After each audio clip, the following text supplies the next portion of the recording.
The Sunday Satsang, June 15, 2025. Any questions? Yeah. It's too much wind. If we took it down. Sorry. Online. Okay, ask it. One devotee doesn't have diksha and only Harinam. And she has a natural feeling of Madhurya Ras toward Krishna. So she feels like Saki Bhav. And it's natural feeling from very beginning, many years she has this feeling.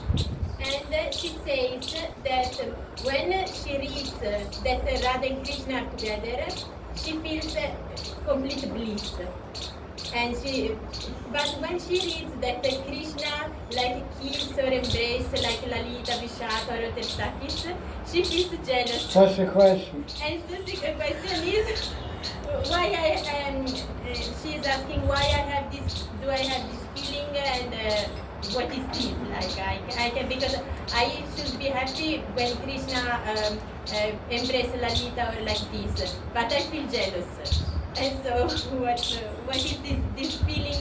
Is bona fide or is just my speculation? How is it like? But I feel this. She should read Bhakti Rasa Sindhu, Rupa Goswami, because he talks about the bhakti of the rich vasis. The question is, devotee has feelings of amorous love towards Krishna. It's called Madhura Ras. And they feel jealous by Krishna. When Krishna embraces other gopis, but when he's with Radharani, she feels infinite bliss. Okay. So what's the question? The question is, why am I feeling jealous when Krishna is with other gopis, and why do I have this feeling? Is this feeling bona fide or is just my speculation? Jealousy must be, that's part of your inherent nature. You can't have jealousy at this level of bhakti. In the siddhanta, in the spiritual world, there may be a spiritual form of jealousy, but not as a sadhaka. That's one point. The other point is the type of rati, or type of love you're feeling or desiring is acceptable. It's described in Bhakti Rasa Sindhu. Madhura Ras of the Sakhis of Vrindavan comes in two categories called Ragatvika Bhakti. So Ragatvika Bhakti is called Kamarup Bhakti. So Kamarup Bhakti has Tat Tat Bhavichatmika and Tat Tat Sambhogachatmika. So one type of mood is Sambhog Ichatmika. Icha means desire, Sambhog means to enjoy. Atma means body, mind, and soul. So there's a whole group of gopis that have Sambhog Ichatmika. They want to love Krishna directly like Lalita Radharani, etc. That's called Sambhog Ichatmika. Kamarup Bhakti. And those that follow that are called Kamanuga. They're called Sambhogachatmika Kamanuga Bhakti, that follow that. There's another group of devotees that are worshipping Radha Krishna in amorous love in Madhura Rati. They're called Tat Tat Bhavichatmika Kamarup Bhakti. And those devotees have the desire, Icha, to experience the bhava that Radharani is experiencing. What are the bhavas? Tat tat, tat tat bhava means that bhava, that feeling that Radharani is feeling when she's with Krishna and serving Krishna. I want that feeling. That's called Nitya Sakhis or Pran Sakhis, which are also called Dasis or Manjaris. So Manjari's bhav is Tat Tat Bhavichatmika. But Sakhi Bhav is called Sambhog Ichatmika. So this girl or this lady, this person this woman you're talking about, she's talking about Sambhoga Chatmika. So she can worship Radha Krishna with that bhav, with that idea of becoming a lover of Krishna. That's a type of Raganuga Bhakti. But it's not taught by Gaudiya Sampradaya. Okay, it's mentioned by Rupa Goswami, Bhagavad Gita, but we don't find too many acharyas advocating that or writing about that.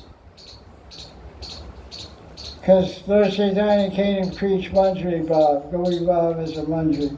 All his followers are Manjari. The ones that are preaching and writing about Bhakti Bhajan. Satsang Goswami, Rupa Goswami, Raghunath Das Goswami. They're all Sakhi Manjaris. They're not, none of them are Sambhoga Chatmika Sakhis.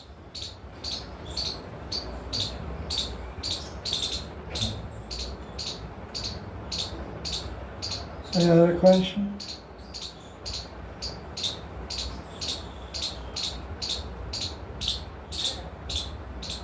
Yeah.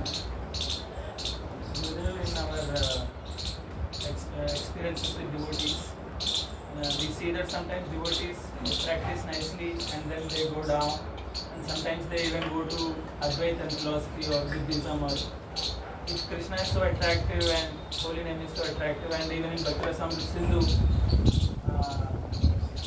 Rupa Goswami Pad says that when someone who is actually attracted takes shelter of holy name, it is very difficult for him to lose that. But we see this kind of examples. So how do we relate to this people? And it is also said, Swalpamukyasya dharmasya trayapamata bhaya. This will not leave him. What's the question? Someone Well, okay.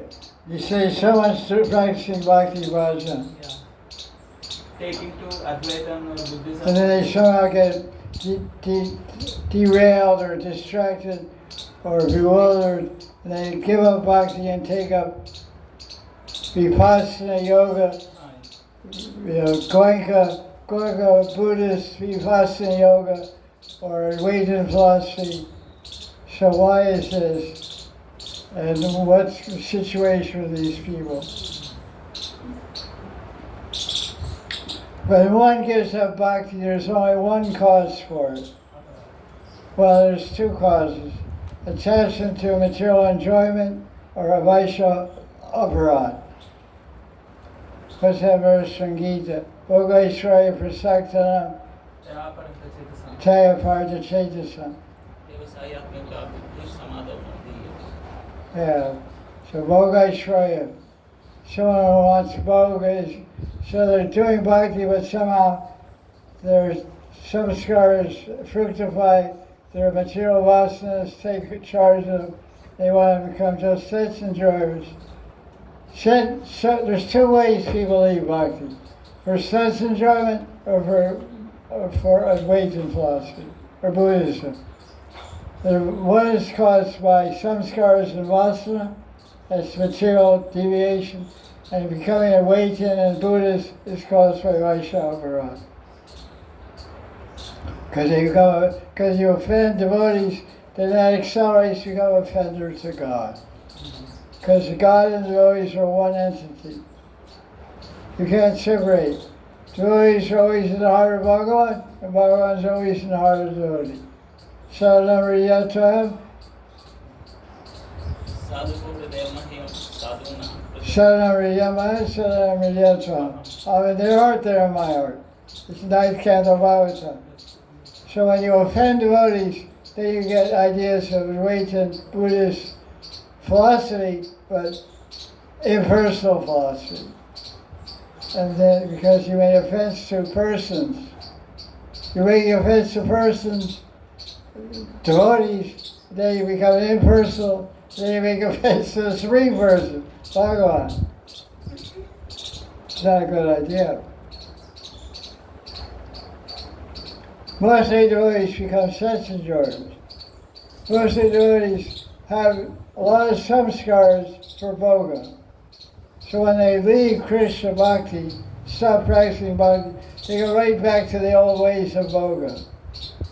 They were smoking pot and marijuana before they joined, and 50 years later they blew, and they go back to smoking pot and marijuana. It's usually that's what we see. They start and go back to the beginning. Practice step one. But they have all that bhakti under their belt, as you said. They have become unnecessary. They'll lose what they've accomplished in bhakti, but it just becomes dormant, becomes put on hold. Hibernating mode. Maybe 1 night, 2 nights, 3 nights, it comes back.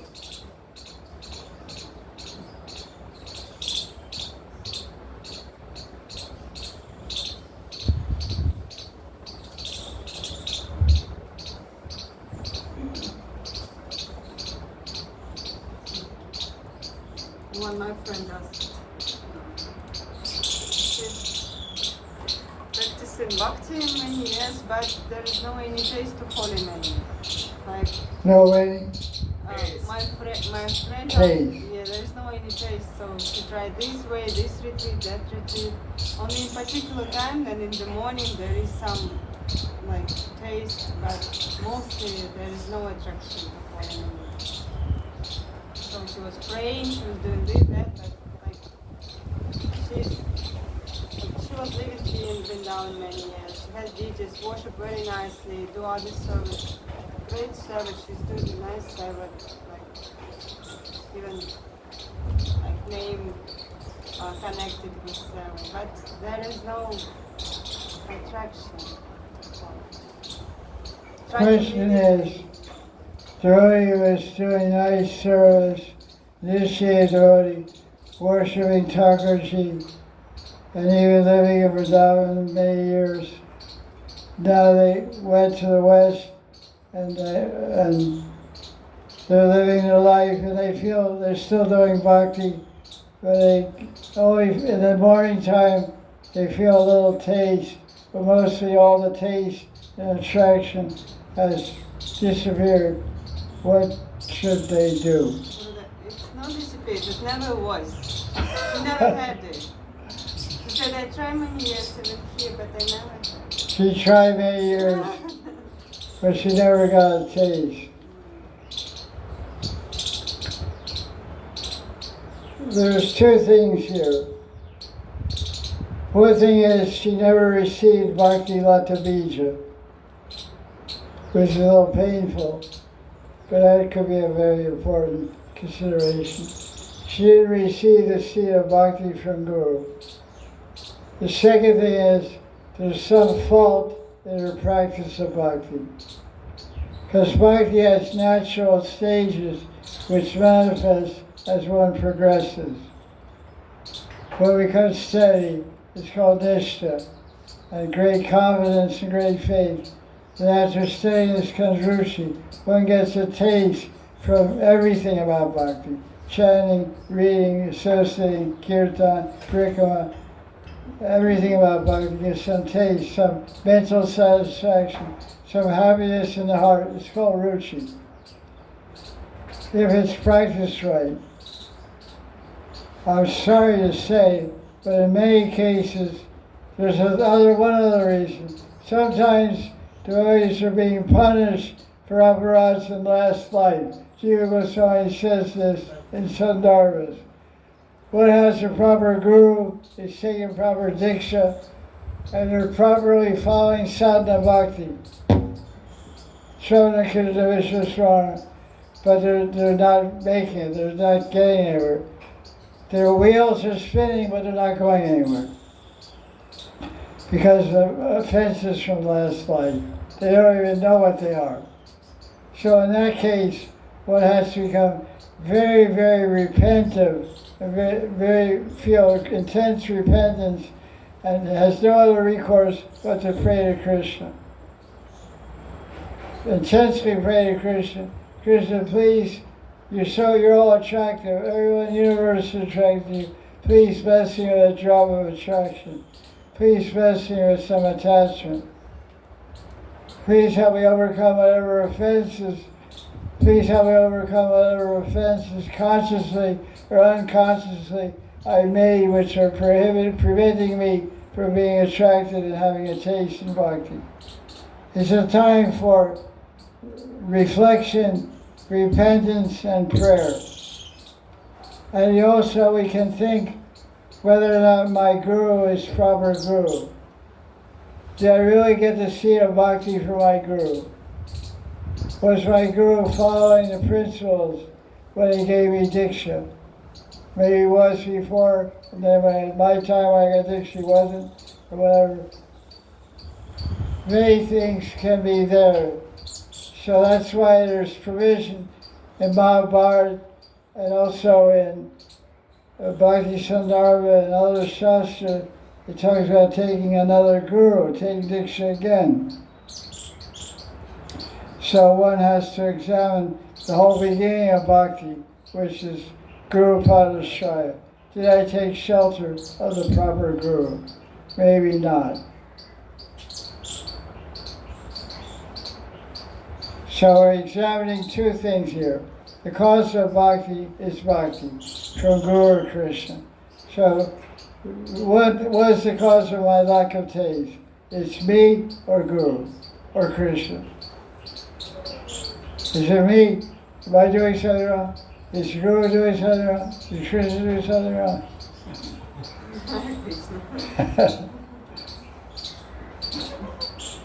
You see, this might be less like there's a cause. It's not causeless aruchi. It's sad to hear, but it happens.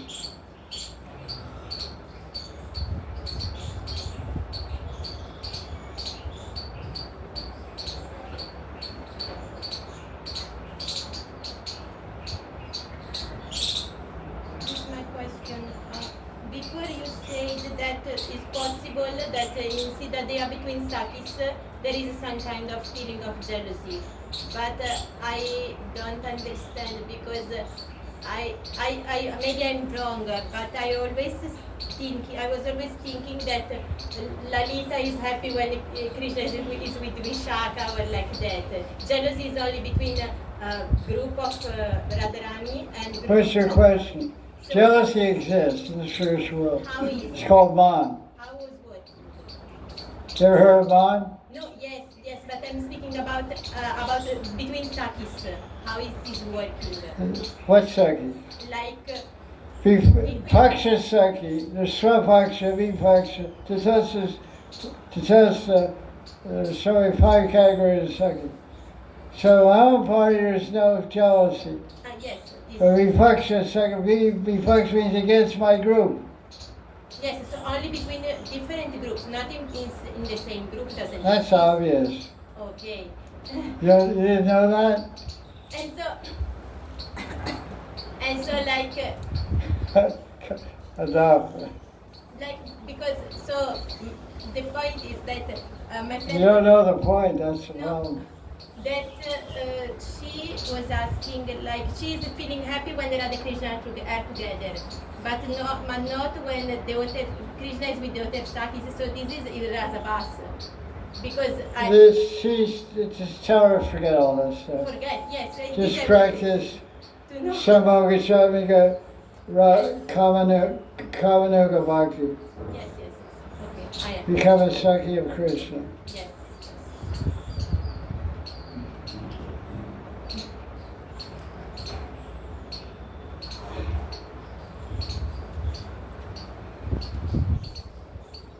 You're walking on Mars. You haven't built a spaceship yet.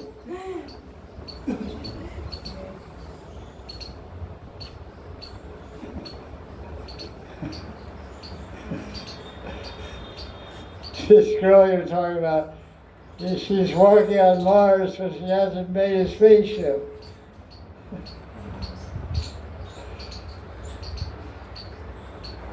People ask so many crazy questions.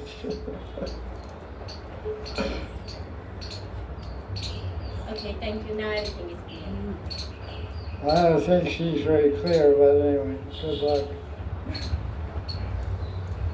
Nobody likes to follow standard way, you know. So you always have to do different way to touch your nose. You go like this, touch your nose. They go.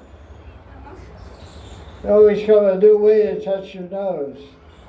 Nose go there. No problem.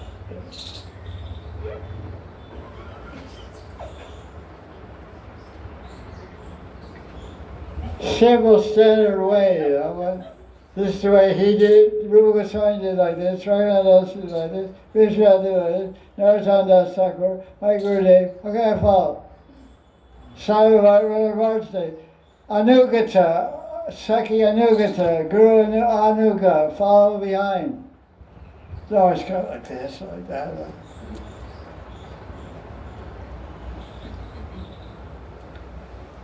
You make a ponytail. Okay, that's cool. But then tie a mouse on the end of it. Tie a mouse on the end of your ponytail. Walk down the street. Yeah, cool. With headphones on it. Oh, cool. I don't know what's that. You get a lot of likes on your Facebook, man. Mouse jumping on your ponytail. I mean, come on, man. Age is like that. Crazy ideas. Hari Krishna mantra, meditate on Siddhanta, Sarvarani. Why make it so complicated? This thing, that thing, this, and she does that. Just stay in your groove, stay in your own line, you know. Follow the KISS principle, K-I-S-S. Keep simple, stupid. Keep it simple, stupid. KISS.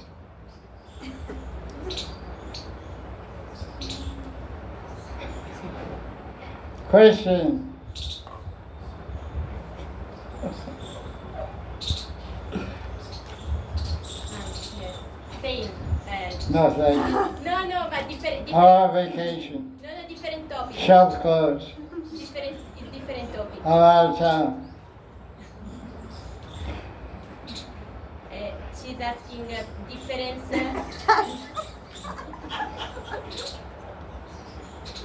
You answer. No, but you need Shastra Pramana. I don't have Shastra Pramana. Difference between Harinam and Diksha with Shastra Pramana, whether it's written that, because she's confused, you know, in some spiritual groups they say Harinam is Diksha, and she's very confused. And so she needs Shastra Pramana to understand this. Like, needs Shastra Pramana. I don't have Shastra Pramana. I need to study more, I know. So, I will give you this answer 100 times.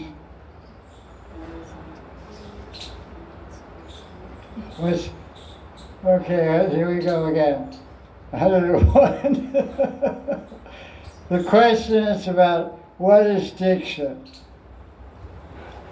Diksha is defined in Hari Bhakti Vilas by Sanatana Goswami and Bhakti Sandarbha, verse number 283, Bhakti Sandarbha, verse 283, by Sri Jiva Goswami. Diksha is receiving Gopal mantra. Every Vaishnava who gets initiated receives Gopal mantra. It's also described in Brihad Bhagavatamrita, part 2, I think, by Gopal Kumar. The story of Gopal Kumar, he got the 10-syllable Gopal mantra from Narada Muni. Chaitanya Mahaprabhu got the 8-syllable Gopal mantra from Ishwara Puri. So everyone gets Diksha, Vaishnava Diksha, they get Gopal mantra. At least in Gaudiya Sampradaya. In Madhva Sampradaya, the Diksha mantra is Brahma Gayatri. That's right, Madhva Sampradaya is only Brahmins or only true followers of Madhvacharya are Brahmins by birth. And their father gives them Brahman, Brahma Gayatri when they're 11 years old. There's no other Diksha mantra in Madhva Sampradaya. Gaudiya Sampradaya, Gopal mantra is the Diksha mantra. That's described. In Adi Lila, chapter 7, Chaitanya Charitamrita, verse 117 or 127, Chaitanya Mahaprabhu preaches to Prakashana Saraswati, the Benares, about Krishna mantra and Maha mantra. He says, Krishna mantra habe samsara mocha, Krishna nam habe Krishna charan. This is Nadi chapter 7, around verse 117. First Chaitanya talks about Krishna mantra and Krishna nam. Krishna mantra means Gopal mantra, gives you liberation from samsara, samsara mocha. That's the Diksha mantra. Krishna nam, which means Hari Krishna Maha mantra, gives the lotus feet of Krishna. Krishna nam pabe Krishna charan. So first you have to get liberated by getting Diksha mantra. And once you're liberated, then you can go to the spiritual world and take Krishna's lotus feet in the spiritual world by chanting Krishna nam. So they go together. Diksha, that's why Nectar Devotion, Part 1, Chapter 2, verse, we just covered it, verse like 75, 80, talks about 64 limits of devotion. The first limit of devotion is take shelter of Guru. Second limit is take Diksha and take Shiksha. So Diksha is Gopal mantra. So all these shastras are talking about Diksha. Bhakti Sri Yasindu, Chaitanya Charitamrita, and Hari Bhakti Vilasan, Bhakti Siddhartha. Diksha in Gaudiya Sampradaya means Gopal mantra. Hari Nam is not Diksha. Hari Nam is Hari Nam. Anyone, any rickshaw wala can give you Hari Nam. Just go to Bengal, hop in a rickshaw, they Haribo, Haribo, Haribo, Mandir Jabo, Mandir Jabo. Haribo, so you get this shade and Hari Nam by rickshaw wala in Bengal. Diksha is a particular function. It's called Pradiksha Vidhan. It's Pancha Samskaras are done. That's Diksha. Tava, Nama, what is it?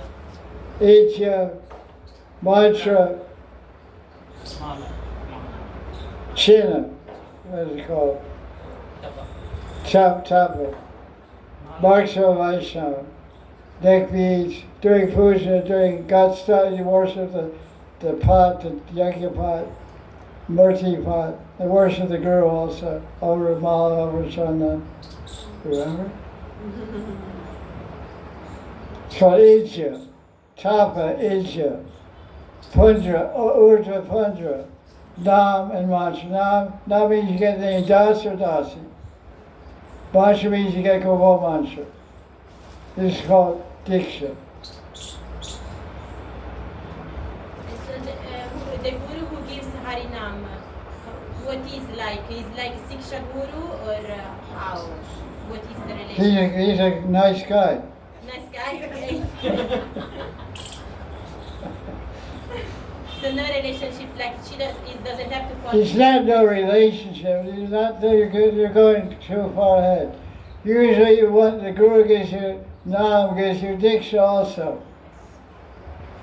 It's a two-stage process. Yes. First he gets Harinam to see if we're going to stick around next month. We're going to still be here 1 month from now. It creates a sambandha. The Guru is called accepting. Acceptance is a big principle. But there can't be any marriage without acceptance. There's no sambandha without accepting. I accept you. That's a big thing. I met a sannyasi guru about 35 years ago. I went to meet him with another devotee. We were both, I was sannyasi, the other person a brahmachari. First was an Indian guru. And the guru was sitting on a takat, like a bed. And I knew him, and the other person didn't know him. So I went, we all played bass, I went and sat right next to the bed. And I had some friendship. The other person sat in the back of the room. I asked this senior person about a mantra. I said, I saw this mantra in writing. Can I just chant this mantra, or should I hear this mantra? Does it have power just in writing? Or he said you should hear this mantra from a guru. And he was a guru. And he said to me, you want to hear it? I said, yeah, okay. So he accepted me. He accepted me to give me that mantra. He asked me, do I want it? I accepted. I said yes. I accepted him. He accepted me. He gave me the mantra. Now we left that place. The brahmachari with me was in the back of the room. He said, I got this shit also. I heard the mantra. I said, you maybe heard the mantra, but there was no acceptance. He didn't accept you, and you haven't accepted him. So there'll be no fall. There'll be no mantra fall without acceptance. So the person that's accepted Harinam from this guru, that creates a sambandha. It's not meaningless, it's very important. The person who has faith in that guru has been accepted by that guru, and she accepted the guru accepted her, and gave her Harinam. That creates a sambandha, a relationship. And the relationship can develop and build. Like you get an engagement ring. It's not marriage. It's engagement. You're not married. You haven't been married, but it's going towards that. I want to give a ring. Will you marry me? Yeah, but you're not married yet. So accepting Harinam is one step towards Diksha. Usually that's how it's done.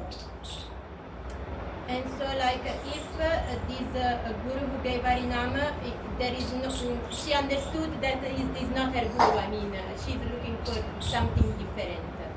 Is this like? There's wind. It's okay. Okay. That's that master my ponytail.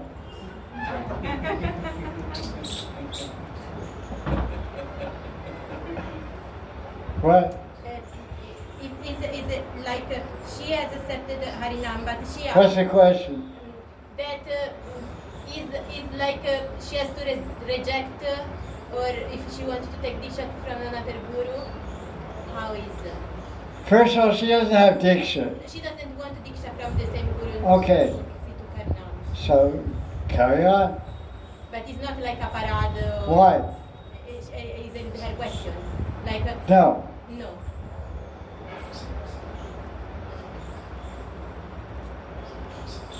And like what? How? Because it's not Diksha Guru. It's just like Siksha Guru. How is the relationship? Yeah. Like Siksha Guru. Whatever, I don't know what he is, but she can take Diksha from a Diksha Guru. Yes, that's the answer. Could be the same guru or another guru.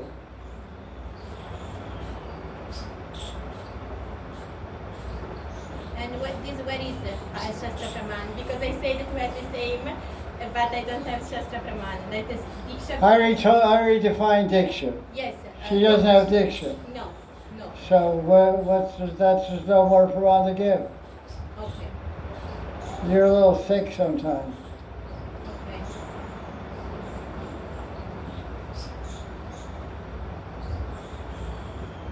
Thank you so much. The Praman is Hari Bhakti Vilas chapter 2, second Vilas.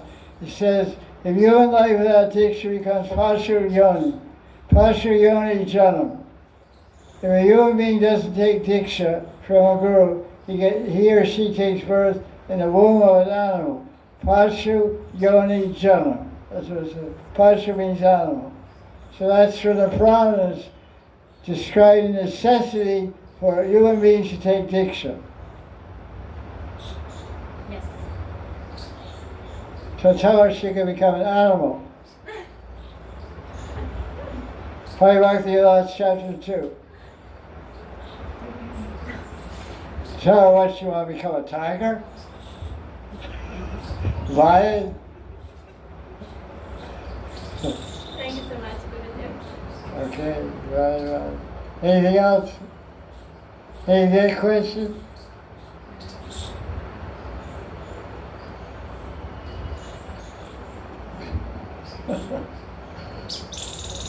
Jaya Jaya Sri Radhe.